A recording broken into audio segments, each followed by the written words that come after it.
That's my ninja skill. Can I train that? Yeah, that's what we tried to do in the first Diamond Club, and we almost killed everybody. But anyway, so what we need to do is we need to teach the most duplicatable things that everyone can do, and then we use our own ninja skills on top of the duplication. Are you clear? Yes. We have a duplication model, and then we take our skills to that model and we upgrade it, and we put fire on it, and we put explosives with it. And I can't do what Sarah Johnson does. I can't communicate like her. I can't at Prague, she walks up to the front of the room and she took this marker from my hand. She's like, I can't even talk in a room that looks like this. She erased everything off the whiteboard, and she just wrote this big heart behind her, and she goes, now I can speak. And I think to myself, I would have never thought to do that. Sarah Johnson has something about her that just brings people in, everyone around her can feel love and support, and that's not my ninja skill, right? But I have my own skills that I bring to the table, and so do you. Our duplication model has to be something different.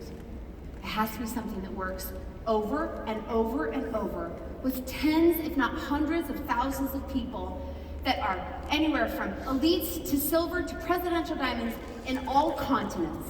And this model that I'm going to show to you, it works in Canada, it works in Korea, it works in China, it works in the US, it works in Hawaii, and it definitely works all over Europe. I have one of the biggest teams in Europe. It works all over the world. You can bank on it, you can get good at it, and I'm asking you to do that for the next 12 months. Focus on this simple duplication model, okay? And then whatever your ninja skill is, you can bring that to the table after your duplication model is really set with your team. Let me tell you how we get people to show up to classes, okay? Even if you sample properly, even if you follow up properly, even if you invite with all the enthusiasm, with all the sympathy, with all, with everything you have, can I tell you how many people average show up to a class? 30%. Do you like that number? 10 out of 10 people that you invite to a class, the average is 30% that actually show up. Who believes me? Because you've seen it, right? You've lived it. Maybe not you. I always have the leaders that go, that's not the case with me. And I'm like, well, you're an anomaly. It's the case with 90% of doTERRA. You can't teach a duplication model based on you because you do this well. This is your ninja skill, right? But most of the doTERRA, 30% of people show up to the class. 30%, which is terrible. Because I'm going to tell you what that looks like. This is what it looks like. You have a new person that just signs up with doTERRA. They're really excited. They come, they don't know how to sample properly. They just invite all of their friends. They maybe give a few samples out.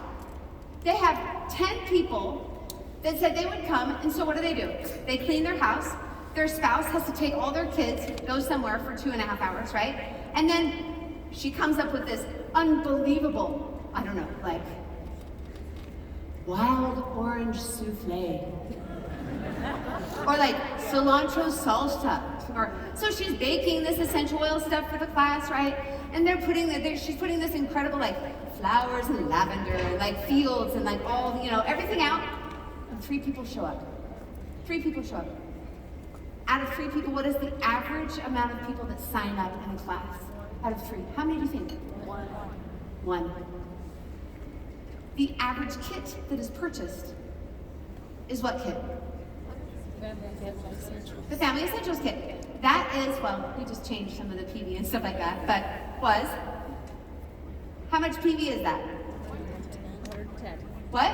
110. 110 PV. How much money do you make off of selling a Family Essentials kit? $22. $22, right? Yep. $22. So, you sell a Family Essentials kit, you just made $22, your spouse comes home and says, so how did it go? She says, 3 people came. Oh, sorry, sweetie. Oh, but how many people bought? Well, 1 purchase. What did she buy? The Family Essentials kit. How much money did you make? $22. Babe, didn't you spend $5 or $10 just in sampling and the souffle, How long do you think that person will continue to have those type of classes? Not very long. Unless you're an anomaly, like almost every one of you in this room. Almost every single one of you in this room is an anomaly. That's why you're here. That's why you got in a car, flew in the plane, and came to me. You're an anomaly. We can't base a duplication model off of you. We have to base it off of 95% of everyone else that's trying, because if we do, then we have massive volume and massive success. So when Patrick and I were first in the business, we went diamond, and 8 months later, we were blue diamond, right? Our biggest problem, our number one issue was this: how to get people to show up to classes. How to get them just to show up. And we thought to ourselves, if we could at least just crack that nut, if we could just figure out how to get people to show up to classes, our entire business would change. And so we decided to do some market research. Now, we have had many businesses. I believe in numbers. I believe that numbers actually tell the real story.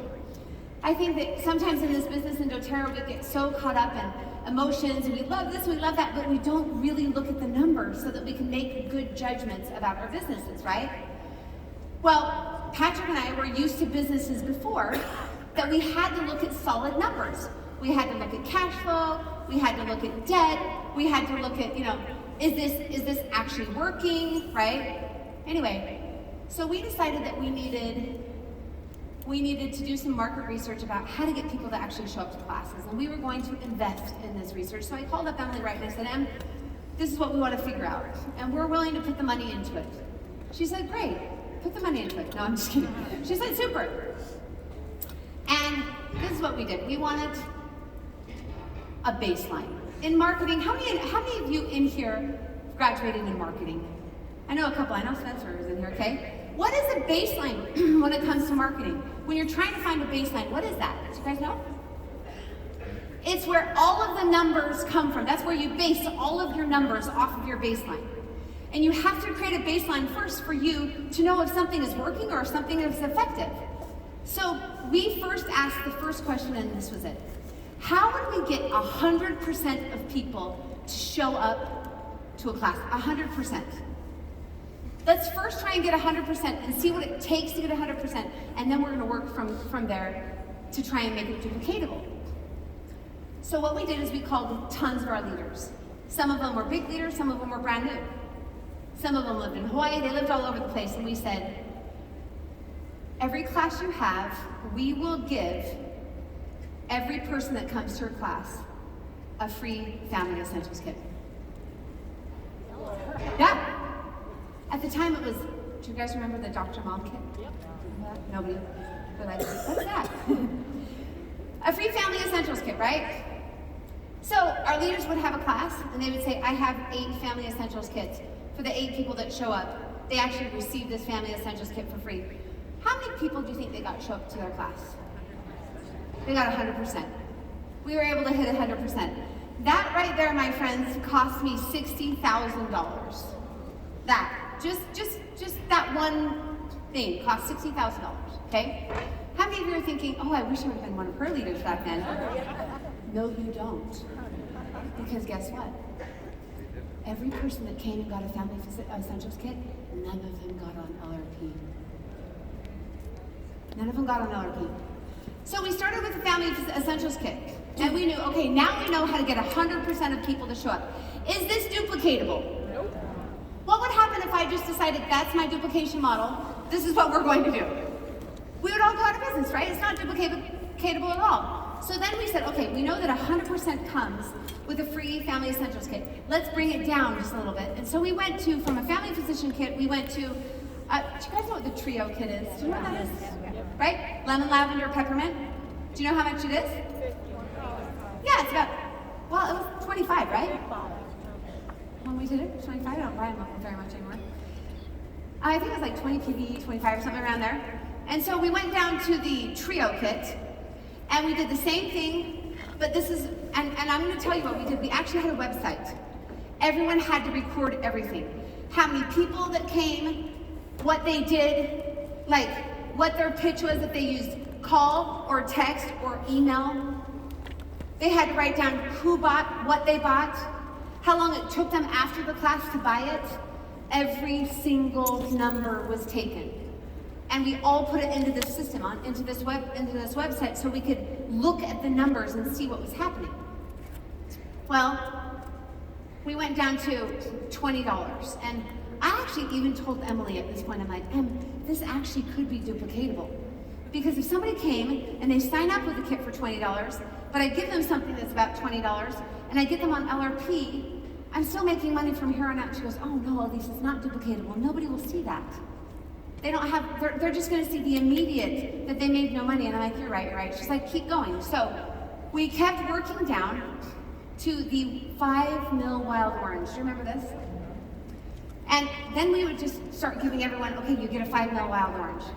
How many people do you think, we went from 100% that came for a free Family Essentials kit, how many people showed up when we gave them an intro kit? What do you think the percentage was? It did, you guys have listened to the calls, haven't you? It went to 80%. It went down to 80%. We have never ever gotten it back up to 100%, ever. But we were able to hold it at 80%. After all of the information that we did, after all of the studies that we did, and this, let me tell you what the numbers told us. The numbers told us this. It had nothing to do with what we were giving out. Nothing. We could interchange anything, and they would still show up at an 80% rate if they followed a very specific system. It was actually the system that got them to show up and not the gift. Are you clear? So, do you want to know what that system is? Let's use some slides that we took so much time preparing. Number one, you had to have an effective invite. Okay? We've already gone over invitation. Number two, you had to call 2 days before. This is not an email. This is absolutely not a text. A text is actually the worst thing that we found is the worst thing you could do 2 days before. Do you know why? Because it was so easy for people to text back and say, oh my gosh, something came up, I'm so sorry. It wasn't a text, it was actually a call. It was a phone call. It wasn't 1 day before, it wasn't 3 days before. It was 2 days before. We found this, that people actually made decisions about what they were going to do and whether they're going to keep their commitment 2 days before. If you call 1 day before, what do you think happened? People are like, oh, I'm so sorry, I totally forgot about it, I planned something else. If you called 3 days before, things still could change. That was the sweet spot. It was 2 days before. And it's interesting now, in today's world, that when we tell somebody we'll come, or when we give them our word, it really doesn't mean we'll really come. What it means is, I will see. Is that not true? Yeah. When you say, hey, can you come next Thursday? Sure, I'd love to come. That doesn't mean I'll be there. I just gave you my word and I'm gonna keep my commitment. It means I'll see. And about 2 days before is when they make that decision. So this call is really specific. Let's go over it. Are we on number 1 or number 2 right now? What are we on? Number 1. We're on number 1. I think the 2s just want to like get number 1s in trouble. They keep saying number 1. We're on number 1. We're on number 1. It's number 1. Okay, so do you remember the tickets that I gave somebody for to go to the Super Bowl? Do you remember this? Would I ever? That's right. What's her name again? Shamala, right?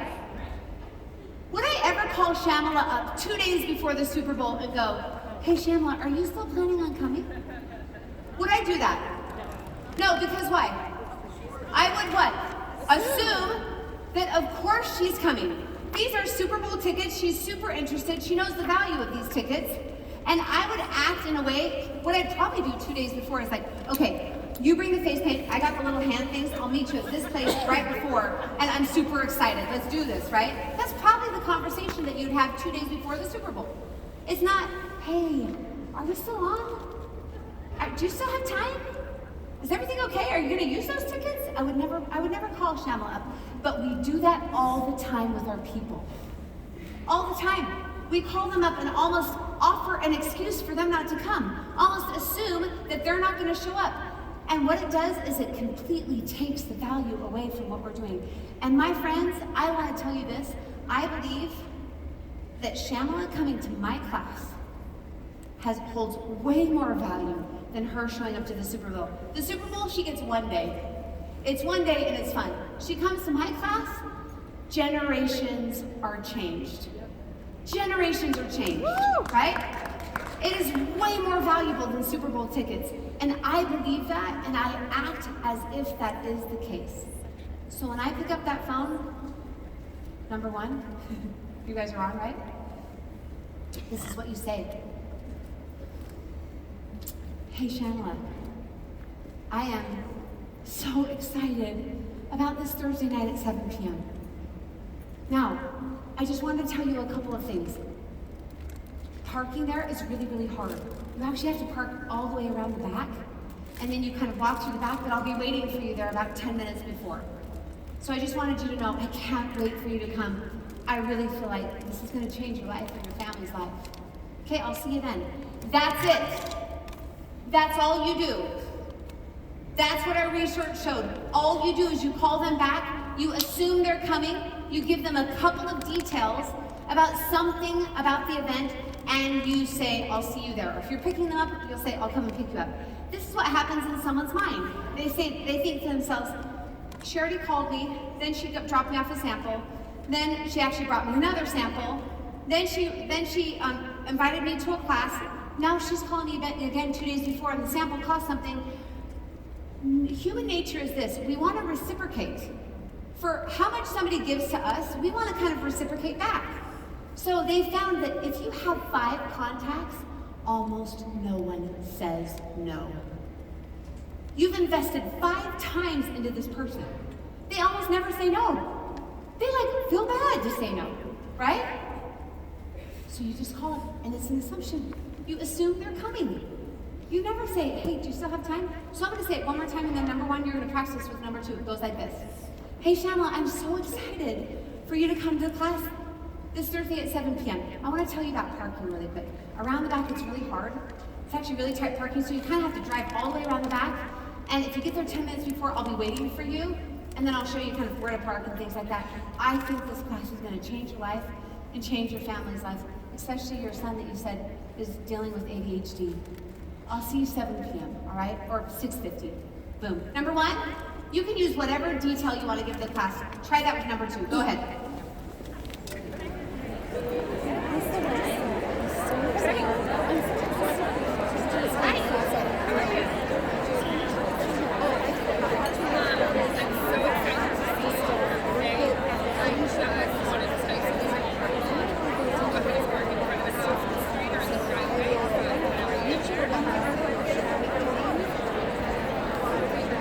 Really excited to see you, so shit.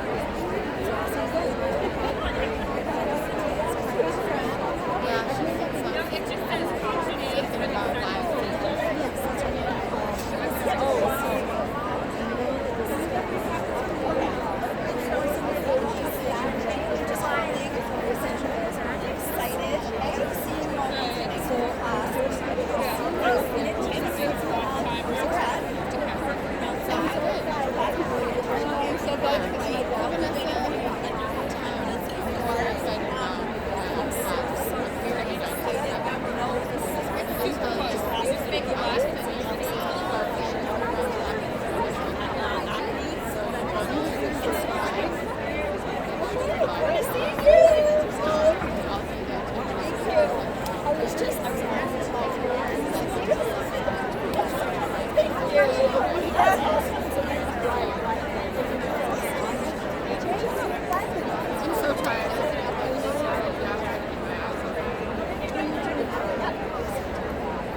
All right, how are we doing? Are we ready? Is that fast? Raise your hand if you're done.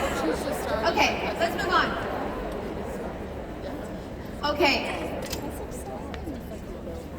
Next, what we found in this process, and by the way, I usually tell people it was $100,000 to find out how to get people to get to the class. Patrick goes, it was way more than $100,000. So unless you have $100,000 extra dollars to spend on your own market research, I would recommend to take my word for it. Okay? The next thing we found is it's a follow-up. It's a, whoa, we went too fast. Oh, we don't have the text slide in here. That's okay. The next thing before we do a follow-up is it's a 2-hour text. It's a 2-hour, make a note of that. So on the slides, we can stick that in, okay, Dan? It's a 2-hour text right before the class starts. Unbelievably, even 2 days before. If you call them and get them excited about it, you still have people that will make the decision last minute, 2 hours before the class. 2 hours. They get home and the kids have like a disaster is in the kitchen and they go, I just have to stay and clean the kitchen. I can't go. Or they get home and they're changing and they're like, I look fat in my pants. I'm not going. Whatever it is, right? 2 hours. We laugh, but is that not true? 2 hours before the class, they make the decision. So what we found is this. It's a simple text. We tried a ton of texts. And this is the one that worked almost every time. For women to women, you'll find out why this doesn't work very well for men to women, okay? Because it's a simple text that says, you guys are already looking ahead, huh? It's a text that says, I'm excited to see you tonight. I have a surprise for you, okay?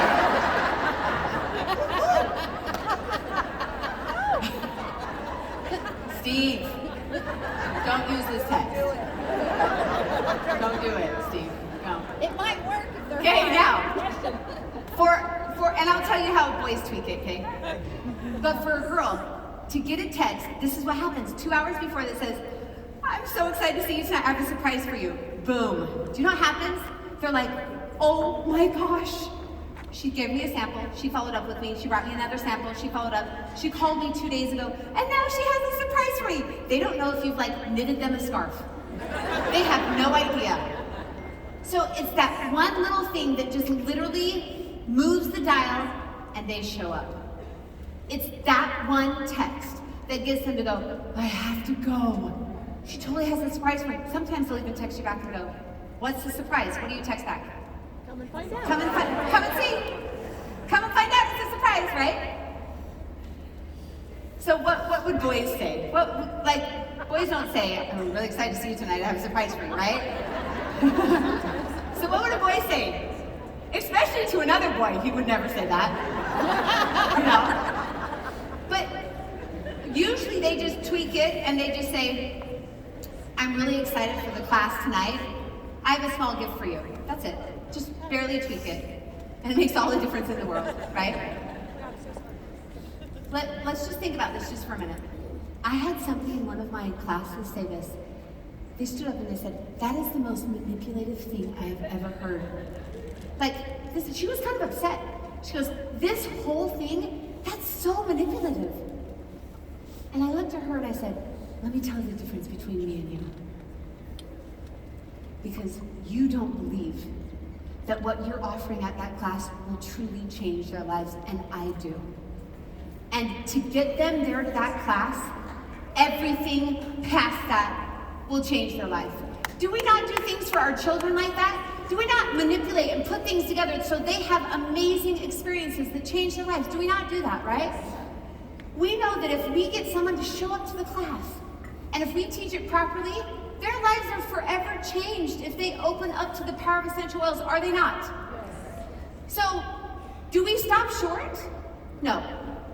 I don't call it manipulative at all. What I call it is, we know exactly human nature and where people will just sell themselves short, and we help them overcome it by a phone call and a very well-worded text. Are we clear? Yes. Now, what price do you give them? What's the price? My friends? It doesn't even matter what it is. Like, they never get to the class and go, oh, that's it. They never do that. They love the class so much, and at the end of the class, you give them whatever. It doesn't matter what it is. It could be like sample of lemon. You're like, you can put this in your water, and it totally like cleanses you. You could give them a little like, I don't know, sample of Deep Blue packet. I mean, bring them a toothpaste. Tell them to put their tongue out. Surprise! I don't know, whatever, right? Just anything. So whatever you have at home that you could sample, use that, and it's fine. It's just a little gift. That's not the point. The point is they need that 2 hours before the class. Now, I will tell you this, okay? If I were sitting at the Super Bowl and I was waiting for Shamla, and she had just texted me 2 hours before that she was coming, and she never showed up, what do you think I'd be thinking? I'm like, what? I would be worried out of my mind. I'm like, what is happening? What is going on? Where is Shamla? Do you think I just wouldn't call her back? Or wait a week? Or assume she probably just doesn't want me to bug her? No, you would never do that, right?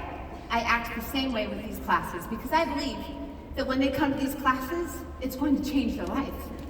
So if someone doesn't show up, we don't have 100% show up rate. How much do we have? 80% show up, right? So what do you do with the other 20%? Do you just ignore it? Do you feel uncomfortable? You know how this goes. The longer you push it off to get back to them, the more uncomfortable it is, right? Do you just never follow up with them again? No. You simply, sometimes you can even do it right there at the class or right after the class. You just say, oh my goodness, are you okay? Is something wrong? You told me you were coming and I'm really worried about you. No one gets offended. You simply sent that text afterwards. And usually they go, oh no, don't worry about it. It's totally fine. Sorry, something came up with my kid. And then if you have another class, you decide you either invite them to the other class or you do a one-on-one with them, whichever. And it goes something like this. Oh, I'm super relieved. Okay, I still have your gift. I'm gonna come over to your house sometime because you missed out on some amazing stuff and I wanna give you this gift. When can we set up an appointment? Is that uncomfortable, you guys? No, it's supernatural. It works very well.